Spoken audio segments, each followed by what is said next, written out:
Okay, parents, so this is part 2 of the procedures and parent information.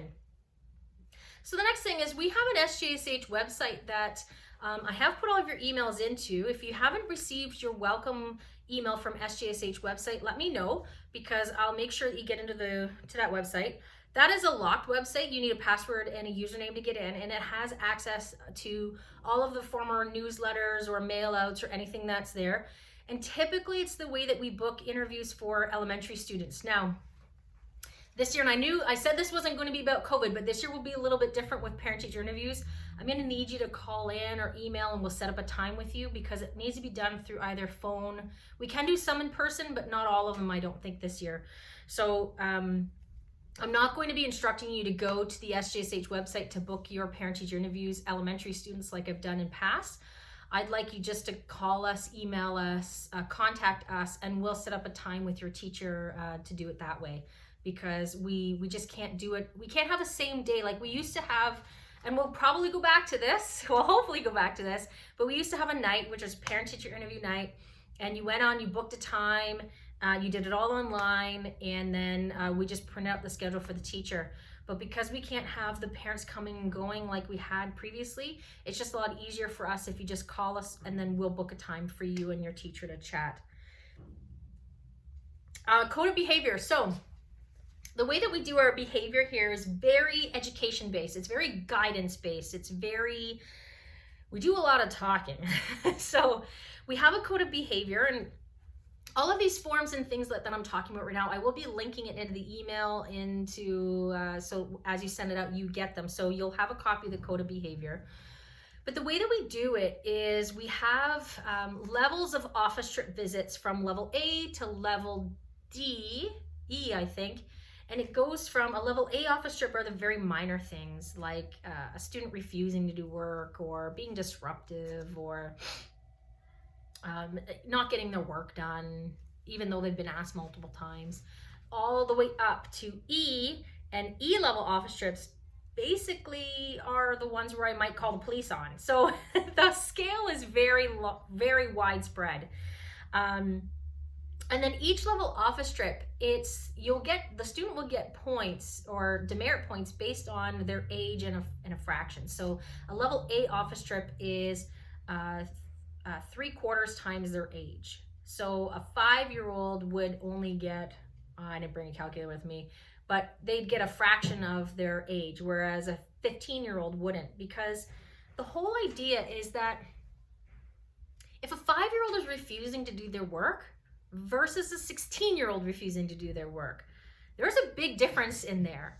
A 5-year-old who hits somebody because they're frustrated and a 16-year-old who hits somebody because they're frustrated. Again, there is a huge difference of understanding there. So a 5-year-old will take a very long time to accumulate points because they're 5 and they're learning, and they often don't know how to control their body yet. And so hitting or kicking or something is very reactive.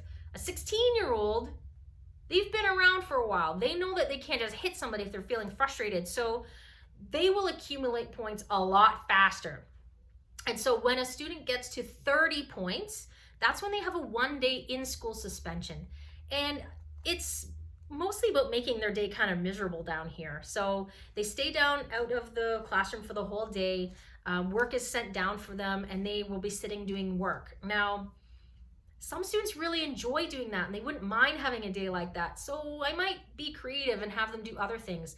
Maybe I'll have them go around and collect the recycling from classes, or I don't know.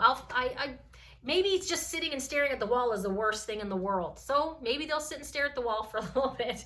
But an in-school suspension is just a time out from the regular day. They're not in at lunch. They're not at recess time. They're not with their peers. It's a way to reset them. If they get to, the next level is 50 points. If they get to 50 points, it's a 3-day suspension. So 1 day in school and 2 days at home. Again, the 1-day in-school suspension would be work or whatever, but they'd be down at the office, still in their uniform, still like they're a student here, but they'd be spending their day down here. If they get to 70 points, it's a 5-day at home. And if the student gets close or at 90 points, that's when Fred and I sit down and we have a discussion, is does the student really belong here with us? Now, what you need to know about the points is that they kind of reset every month. So at the end of every single month, 75% of the points disappear. Only 25% of the points carry into the new month. And that's a way to give the student the benefit of the doubt. If after 2 months have gone by and no other office trips, and then no points carry over. So it's only the first month where 25% of the points carry over. If it gets to a second month, all of the points disappear and there's no more points. Now, some parents have asked, well, what does this mean about, the future? None of these points will be on like a permanent record of any kind. This is all done internally for us here. Now, when a student does get sent down, teachers follow a very distinct kind of 3-patterned question or procedure in class. If a student is doing some behavior or is being disruptive or something that's undesirable that the teacher doesn't want them to do, they first will ask them to stop.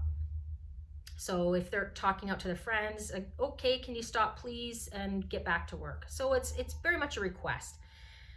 If after a minute or two, the behavior either starts again or just has continued and hasn't stopped, then it turns into a command where the teacher will say, stop, do the work, put that away, stop talking.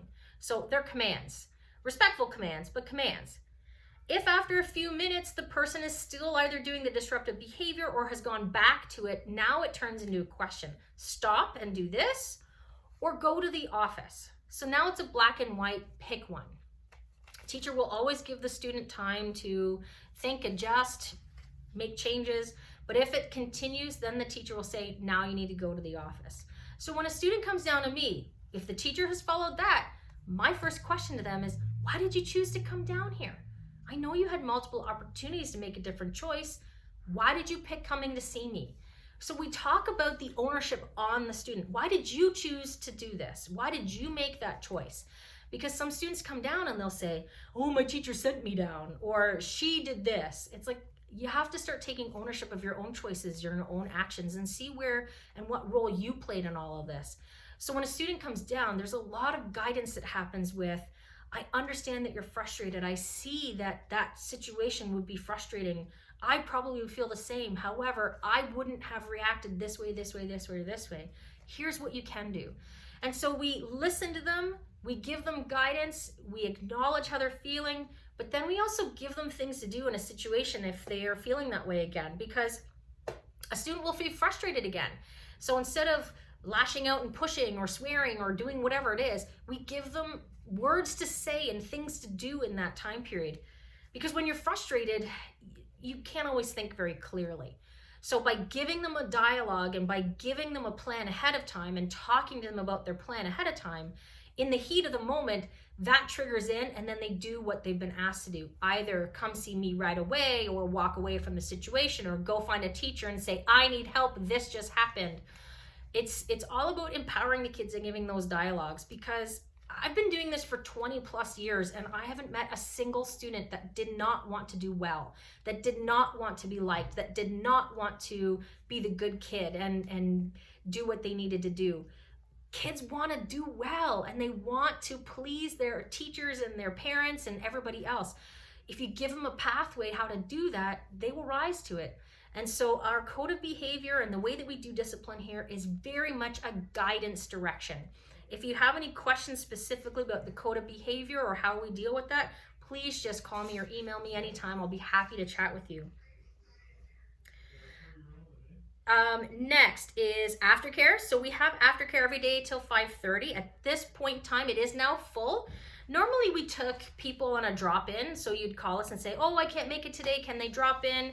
And normally we say yes, no problem. But again, with keeping our numbers down, please know that Aftercare is now full. We can't have anyone drop in and no one can join us. If you're choosing to have your child come out of Aftercare, just let us know so I can let parents know if there's a spot available. All right, no cell phone. So we are a no cell phone school. And interestingly enough, the students are most able to follow this. It's the parents who have a hard time with this one. So our policy here is if we see it, we take it. So if it rings in class, it vibrates in class, or a student takes it out in class, or really anywhere, we will take it from them. And that is from the moment they get here to the moment they leave. So if a student arrives at 7:30, an hour before classes actually start, the cell phone policy is in play. If a student doesn't leave here till 5:30, the cell phone policy is in play. So the second they get here to the second they leave, we are a no cell phone school. Now there's one exception, and that is inside the office. So if a student needs to text, call home, get a hold of you somehow, they can bring their cell phone down to the office, they can stand inside the office, and they can text and phone call and do whatever they need to do. Parents, please know that you are not to call them on their cell phone throughout the day. Whenever I give this part of the speech, I jokingly say, pretend it's 1982. When I was in school in 1982, and yes, I'm not old, but when I was in school in 1982, if my mom needed to get a hold of me, she would call the school, and the school would come find me, and then they would tell me whatever it was, or they would let me talk to her. Do the same thing. I know that your child has a cell phone, and it's easier to call them, but they are in school. We're learning and working on a lesson. If that cell phone goes off, they are a disruption to everybody else. So please do not call, do not text your child during the school day. Call us, email me. I will get in charge or get a hold of your child, and we will get whatever message you need to get to them. Their job when they're here in the building is to be in school and do work, not on their cell phones. Going into some of our curriculum and the way that we do things here, we do have a very traditional math curriculum. We don't have the discovery-based math. I'm going to link both our math curriculum and our language curriculum down below so you can see what program we actually do have. It's a guided math program. And so the students are going to be doing practice in class. They're going to be doing a note. Here's how you do this. Then doing lots and lots and lots of practice. They're going to have a math test. Then they're going to take what they know and apply it. And we only go to the application part after they've learned the skill itself. So they will learn how to do long division, how to do multiple step multiplication. They will learn how to write formulas down for area and perimeter. They will be doing formulas for slope when they get in high school. And it is a very guided math program. And then for our reading program and our language program, again, it's very guided and directed. It's phonics based. Again, that will be linked to this email below. Take a look at it. It's called our 5-pillar program, focusing on the different aspects of reading and writing. We are also very low tech. We're a low tech school, especially from JK to grades 5, the lower floor. You really won't see any technology in the classroom. You'll see them with paper and pencils and workbooks and learning how to work off of the board and writing in the books. That is so key to learning. The technology is just another tool. It's just something else they can use. If a student, and I find that technology is so user-friendly today that it actually takes away some of those skills. So the lower floor, basically there's no technology. Unless the teacher wants to bring it in and show something neat, then that's the only time they're going to see it and use it. When they get to grade 5, upstairs grade 5 to grade 8, they will have a computers class in the second half of the year. And computers class will teach them some beginner programming, but typing and emailing and changing things to PDFs, how to do all of those regular things that as working parents, we do them all the time. Nothing shocks me more than when a student says, can I send you something to print out? And I say, sure, just send it as a PDF and attach it to your email, please. And they go, what? So I need to make sure that they can do those things. So if your child is upstairs, grades 5 to grade 8, they will need a laptop or computer, especially for the second half of the year when we have those computers classes, teaching them how to use those materials. And then high school students, it's part of your supplies. You need to have a laptop, mostly for research, but also for typing and learning and typing your notes as well. So our additional skills, so onto our curriculum, we have lots of other things that are added into our curriculum that aren't in other curriculums. We really focus on executive functioning and personal accountability, organization, time management, and all of the system that we have here really does that. We have a very structured day. Every day is pretty much the same thing. So we have language the first block of the day, and then we have a recess break, and then we have math the second block of the day, and then we have an hour of lunch. And that is JK to grade 8. Everybody's doing language and math first 2 blocks of the day. Every day they have language and math blocks. After lunch, the lower floor has the rotational block. So their rotational block would be gym, French, art, music. The upstairs elementary students, grades 5 to grade 8, they will have their social studies block in that time period. And I call it social studies, but it's really broken between history, geography, and science. So it's really 3 subjects broken in the year. So just over 3 months of each as the teacher will break it up. And then there's another recess after that 3rd period block. And then 4th period, it gets flipped. So the downstairs kids would now have their social studies period, the history, geography, science, and the upstairs kids will have their rotational block, the French French, music, gym, and art. So that's our day. The other aspect to our curriculum is we've built an entire leadership program. Our leadership program is based on the 7 Habits of Highly Effective People by Stephen Covey. They are amazing habits. If you've not heard of them yourselves, I highly suggest that you look them up.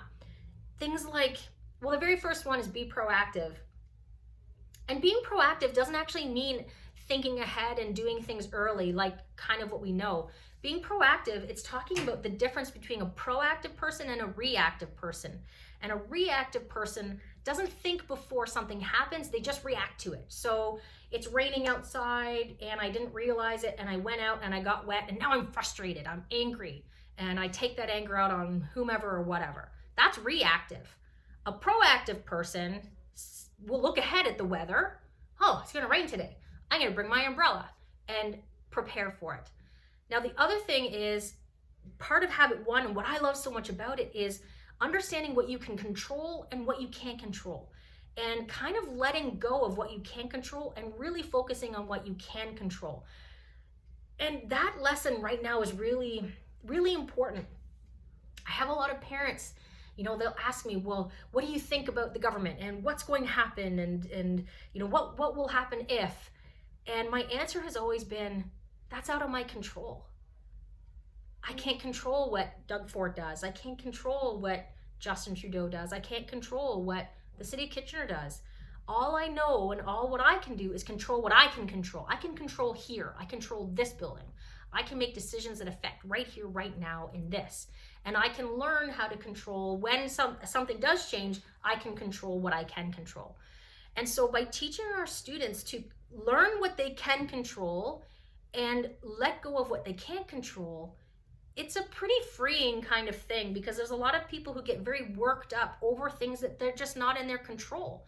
And so it gives them a lot of empowerment. So what I love about the 7 Habits is it really does that. It gives those kids a lot of empowerment. It really gives them that control over how they feel and gives them a command over who they are and what they can control, and teaches them and guides them along the way. And the habits are so good, right from JK all the way to grade 12. So again, if you haven't already looked at the 7 Habits, if you've never heard of them, again, I really suggest, I guess I'll put another link in the email below, but I really suggest you look them over because they're incredible. And so our whole leadership program revolves around those 7 habits. And even in our classes, we have them posted and we talk about them to help our kids and give that guidance throughout the day. So again, I said before that I'm going to attach some things. So I'll attach the school calendar again, because some of you have asked about different days and holidays. I'll attach the course calendar, and the course calendar is high school specific, and it will talk about what classes we have and what we're offering. I'll attach the language and math program, and I'll attach the code of behavior. So there's going to be a bunch of things that are attached to this email that I sent out with these 2 explanations. Lastly, I just want to thank you all for joining the SJSH family. If you have been with a family with us for many years, thank you. If you're brand new to us, welcome. This is a really unique school year, one I don't think I'm ever going to forget. And I'm so happy to be working with your children. I'm so happy to be back in the building. And it's Thanksgiving coming up, so I wish you all a really happy and wonderful Thanksgiving. And if you have any questions specifically about these 2 videos about our procedures and what we do here on a regular basis, please email me, call me. I'll be happy to sit and chat with you. So that's it for now. I hope you all have a wonderful Thanksgiving. Bye for now, SJSH.